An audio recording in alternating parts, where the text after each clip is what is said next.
Your eyes are a little watery. I mean, what is going through your mind right now? I'm doing good. I You're really doing am. Great. Garth Brooks, congratulations. You are being honored by the Library of Congress with the Gershwin Prize. What does this mean to you? Well, you're humbled. It's like anything else, man. You feel kind of excited, embarrassed, all those things, because there's so many other, writers that write circles around you.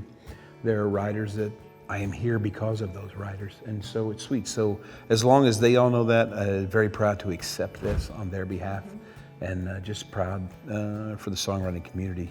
Basically, it's quite an honor. And you're also the youngest recipient. That's got to be great too. When you look at an award, one, do they have to give it away every year? And if that answer is no, then that award all of a sudden elevates. And then look at the names that are on that award. And all you want to do, man, is you want to not bring the award down by your name going on with the rest of them.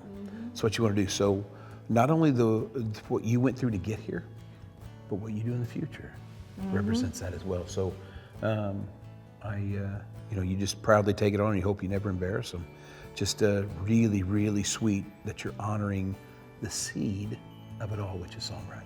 To be here at the Library of Congress, what are you feeling? Have the tears hit yet? And it's pretty cool. I mean, and it's good because, I'm not a smart man, but I'm married to a very smart female, and she knows libraries in and out, and she's telling me everything that's in everything and how rare everything is. So my thing is, thank God for the wisdom and the vision that this country has seen to take care of its arts and to take care of those things that separate us from, hopefully, animals. Right.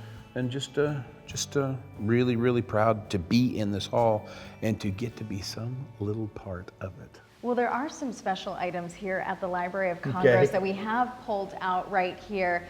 Do you know what these are right here? You can pick them up. I can? Yes, you can. Okay, let me see what this one is.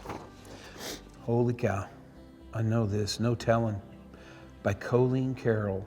Ah, so sweet. So Colleen Carroll is my mama. So she was a singer extraordinaire. She recorded at Capitol Records in the mid-50s. And we kids, there was 6 of us, a blended family, and we all agree 100% that she kind of gave it up to raise us. So it's pretty cool. So Betsy was the only girl of the 6 kids. She was the blues guitarist, fabulous entertainer. So she was a bass player for us. So we all kind of got to live the dream that Mom didn't get to finish, and we kind of lived it for her. So it's pretty cool. To hold your mother's copyrighted music in your hands. That's pretty cool, man. It's sweet, and to know that she was, I don't know, what is she, probably 18, 20 when she's doing this.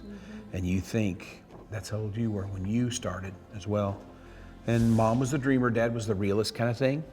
So while Dad was telling me, you're gonna go to college, you're gonna get a job, my Mom was always saying, you just keep that music thing in your heart and soul. It was sweet, it was a perfect balance.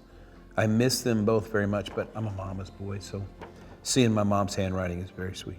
What would your mom say to you with this recognition? Oh, let me give you a line that everybody loved. Anytime they'd yell at Mom from the stands or something, she'd say, they'd go, I bet you're proud of your child, aren't you? Mom would always say, which one? Do you feel her presence, especially having her music right here in front of you? 24/7. My mom was very much like you. You might be a little taller than her, but she was really just a fireball, just batteries going all the time. And even though she was tiny, she would fight the biggest person in the room for what was right. And so she lives with you every day. The hardest part was losing her. But then what I try and tell people is, as the time passes, you realize, oh my God, they're with you all the time now. So she is sitting right beside me as me and you are talking. Yeah. And Dad's on the other side still wondering if I'm gonna get a real job. Your eyes are a little watery. I mean, what is going through your mind I'm doing right now? good. I You're really doing am. Great. I'm doing good. I don't know, you look at this and you, again, it's all those things you feel, and you think of all the great songwriters that you've known, and all the great songwriters that you pull from. James Taylor should be sitting in this seat. Bobby Braddock should be sitting in the seat. It's really, really sweet to be sitting in the seat and feeling like you are representing songwriters, because that's what you came to town to be, was a songwriter. You have pretty much received every award possible that you can as an artist. And coming up, I mean, you are receiving the Icon Award at the Billboard Music Awards. To be called an icon, do you see yourself as that? No, but gotta remember, I am a representative of the country music audience, okay? So country music radio, country music audience, a country music fan, it's the biggest, most loyal, largest audience out there. So it only makes sense. I'm happy that country music now has a flag in the race. There's Elvis, there's Beatles, and there's country music. That makes you proud. So at the billboards, you go in there, and again, you talk about the list of names. Stevie Wonder, these guys, now the country flag gets to go up, and good for country music. It deserves it, and I'm the lucky guy that kind of gets to carry the flag right now. Well, speaking of country music, we have to give you a huge congratulations as well on your ACM nomination for Music Event of the Year. Of course, with Blake Shelton. For Dive Bar with Blake Shelton. What has that song meant to you? Oh, it's just meant fun to me. And it's also kind of brought, there's a line in a song called All Day Long that's on the same record. And it says, somebody's got to play that country that ain't ever coming back.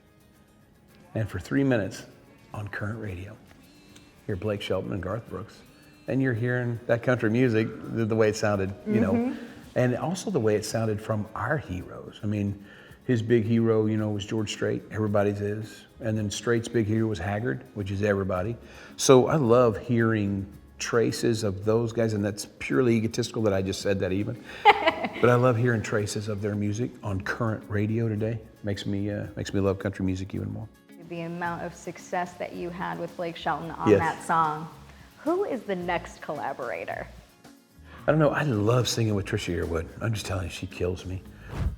There's also a photo here from back in '92, a throwback of you and Miss Yearwood right there. What kind of memories come to mind when you see that photo? It's all good memories, and it's all about timing, is what it is.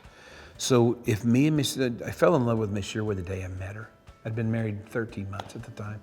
But we continued to be just really good friends and really kind of artist soulmates. Yeah. We could call each other in the middle of the worst thing going on in either one of our careers and kind of lean on each other. And so timing. So I ended up, me and the girl's mom ended up not working out. Trisha was single at the time, and we started dating. For 5 years we dated to try and ease those girls, which she had been bottle feeding forever, because we have toured since '92 together, since the first one was born.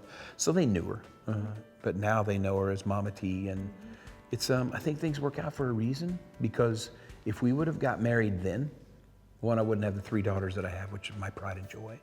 But 2, I really don't think our careers would have been what they were, or our marriage wouldn't have survived the '90s, because the '90s was a hell of a ride for everyone in country music. Probably not saying it was the greatest decade for country music, but by far it was the most successful decade for country music, and that wave was a pretty wild ride.